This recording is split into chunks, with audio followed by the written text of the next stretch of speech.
ती घेऊन आपल्यापर्यंत तुम्ही कळतो.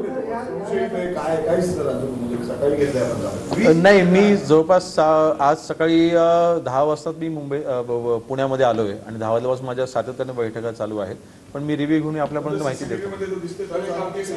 मी काहीच रिव्ह्यू घेतलं नाही आहे. मग आरोपी पकडला गेलेला आहे ही माहिती आहे. फक्त सर 1992-93 मध्ये ना सर आमची एक विनंती आहे. आता पत्रकार परिषद पुण्यामध्ये सुरू आहे. तुम्ही आढावा घेताय. अगदी म्हणजे इथे 5 मिनिट गेले तरी चालेल, पण तुम्ही अगदी फोन लावला तर तुम्ही आत्ताही माहिती घेऊ शकता. मी कळवतो ना आपल्याला, लगेच कळवतो तुम्हाला. कारण या स्पेसमध्ये अरे मनोज माहिती घे, मनोज माहिती घेऊन. 92-93 मध्ये ना आपण बघत होतो की बॉलिवूडला नेहमी धमक्या यायच्या, बॉलिवूड रडारवर होतं. पुन्हा एकदा सुरू झाले का? कारण बिश्नोई गँग असेल किंवा आता सैफ अली खानच्या घरात जाऊन हल्ला झाला, असं काही कनेक्शन? काल सैफ अली खानवरती जो हल्ला झाला हा कुठल्याही गँगचा पार्ट नाही. कुठल्याही गँगने हा हल्ला केलेला नाही.